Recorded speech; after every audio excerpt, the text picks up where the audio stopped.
back to my channel, where today I'll help you master the concept of gauge in relation to crochet and knitting.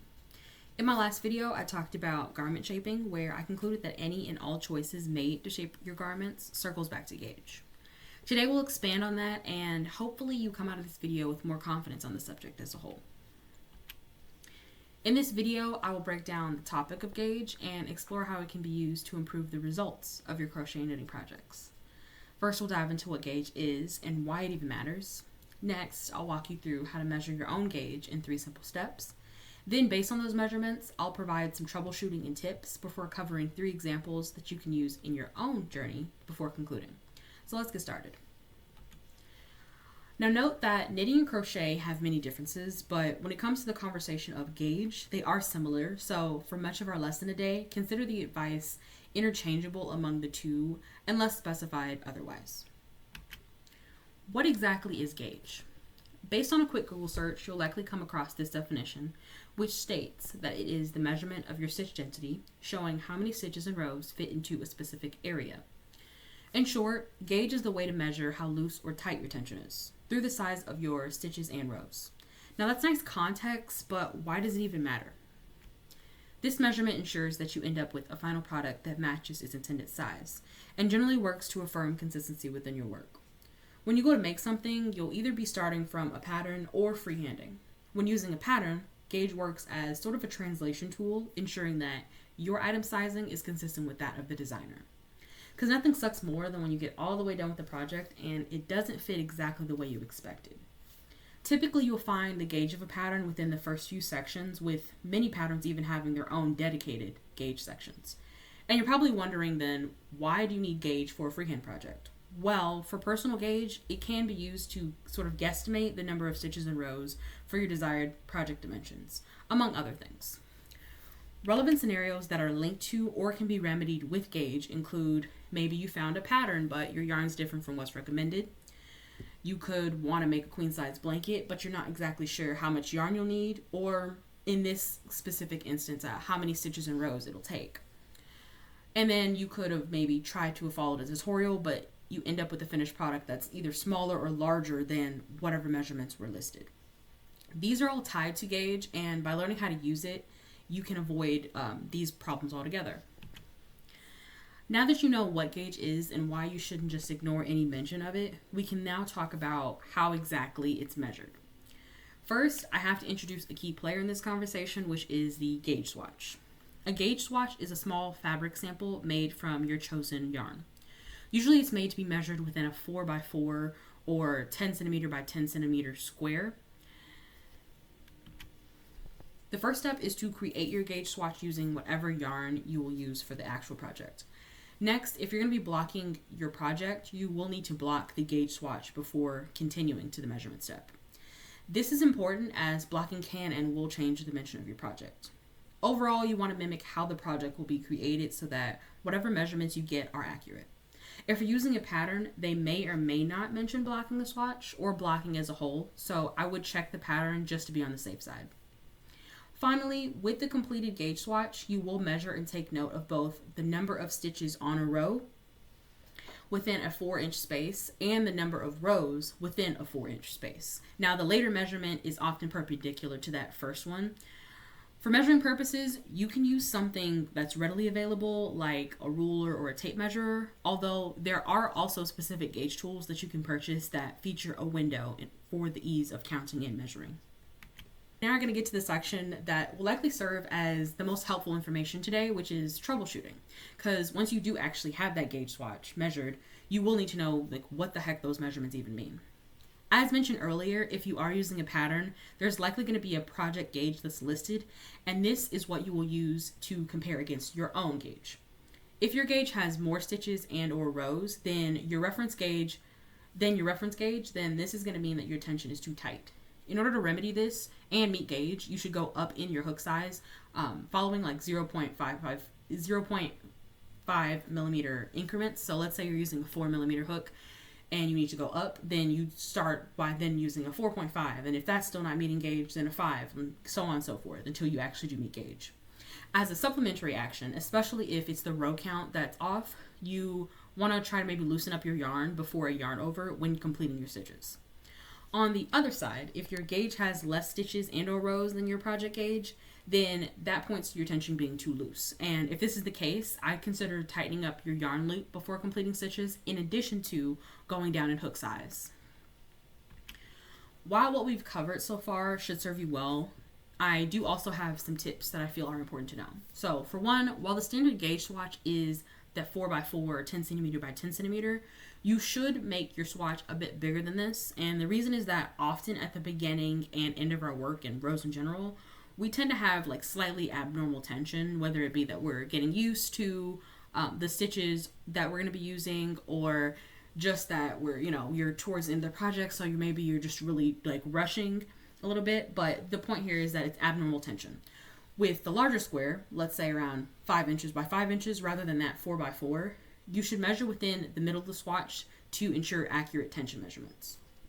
Next, when you're measuring stitches and rows, I would recommend, especially if you're using the ruler or tape measurer option, to place stitch markers at the start and end of your measurement window for clear readings. Now, when we're talking about stitches, for your gauge swatch, you should always use whatever stitch you'll be using for the actual project. By doing this, your gauge is relevant to the specific item, and thus it improves your accuracy. As you've learned with gauge, we are measuring both stitches and rows. Generally though, what I found is that row height is mainly governed by the stitch choice itself and negligible among a few hook sizes. With this in mind, that makes your primary measurement the number of stitches. Meaning when it comes to meeting gauge, I wouldn't fret over minor inconsistencies, especially if they're tied to the number of rows specifically. This doesn't mean you shouldn't outright ignore glaring differences in your gauge rows versus the reference, but if you're off by like, let's say 1 or 2 rows, it won't necessarily be the end of the world, especially if you have or are close to meeting gauge on your actual stitch count. Finally, across both knitting and crochet, the concept of gauge is the same, but the stitches aren't. Therefore, while it might be tempting to recycle gauge swatches across craft and even among crafts, if you're using similar or the same yarn especially, I implore you not to do that. For every project, make a new gauge swatch so that you can capture your specific tension for the specific project and stitches. And even if we're talking about like using the same yarn and same hook size and everything, and it's a different date, you could have different tension. So that's even more of a case for just going in and making separate gauge swatches each time you're about to start a new project for whatever that craft is. I think we are now ready to look at some examples to put what we've learned into practice. I will be using the scenarios that I talked about before to demonstrate the different ways that gauge can be used to identify and solve these problems. For example 1, our situation is that for a pattern that I really want to make, it calls for a specific yarn that differs from the yarn that I personally want to use. Now the project in question is this Essentials Crochet Beanie, and ultimately I want to know if at all, my finished beanie is going to differ if I use the yarn that I want to use instead of what's recommended. This particular pattern calls for Capra DK yarn, which using the project stitches has a gauge of 23 stitches across 34 rows for the standard swatch size. Meanwhile, I personally want to use the Lion Brand Color Theory yarn. Now, a side note is that for this particular pattern, the designer does list several substitutions. This is ultimately where I got the pick from. This isn't always the case though, and even if you decided to use a choice that wasn't included, this process should work. To see how different my gauge is, I used the Lion Brand yarn to make a gauge swatch, after which I concluded that it's around 20 stitches across 32 rows for the standard swatch size. Now, if you are a more skilled crafter, then you could likely use these to conclude how to move forward just by comparing the gauges. But what I prefer to do is take it a step further and calculate what I call the SPI and RPI. For me, it just helps in terms of seeing it on a per inch basis, especially when you factor in like the next example we're going to go through where it's more important to look at dimensions and using this to calculate other things. The RPI and SPI correspond to the stitches per inch and rows per inch. You can find these by taking the number of stitches or rows and dividing them by the inches within your swatch, which in this case is 4. From this, we see that both the SPI and RPI for our swatches are smaller than that of the pattern. If you recall from the troubleshooting portion, when your gauge has less stitches and rows per inch, that often points to looser tension. And in this case, it tells us that the project is likely going to come out to be larger than the dimensions that we're going for. The recommendation, if I am set on using this yarn, is to go down in hook size until gauge is met. For example 2, if I wanted to make a queen size blanket, but I don't know how many stitches and rows it's going to take, I ultimately want to find that information. In this instance, it is a freehand job, and thus there is more freedom in choices like hook size as well as your yarn choice. In light of this, though, there is no reference gauge to check across, which may be relieving or scary depending on like your thoughts on gauge as a whole. But for this particular project, I went with the Yarn Labels recommendation, and so I'm using a 6.5mm hook. Because I want this blanket to be queen size, a quick internet search puts those dimensions at around 90 by 102 inches. The gauge using our specified hook size and yarn came out to be around 11 inches for 9 rows with the standard 4 by 4 square. Now, there are some assumptions that I have to clarify here, which are that the project gauge has been met and that the blanket will be made top down or bottom up. The gauge in my case is largely set by the label since I opted for using theirs for example simplicity. But that isn't always going to be the case due to differences in your stitch choice as well as your hook size. In general, what I'd recommend is disregarding what the label gauge says if any of those two things is different in your own project. Now, similar to the first example, I'm going to use the project gauge to calculate SPI and RPI. Then using our desired project dimensions, we will multiply each by the SPI and RPI respectively. Due to our assumptions of this being a top-down or bottom-up project, we know that the 90 inches will correspond to the width, aka the number of foundation chains, while the 102 inches is the length or number of rows. What results is 248 stitches across 230 rows, which kind of acts as a starting point for ultimately what we need to do to get this project with those dimensions. This example shows how, even if you're working on freehand projects, your gauge can be of assistance, even when you don't have something to check it across. You might notice that I did have to round, and this is because in crochet and knitting, there isn't really such thing as a fraction of a stitch. So if you do have to round, I would say save it to the very end in order to reduce error. Unless you just personally enjoy longer and bigger crochet projects, then you might find this result to be a lot.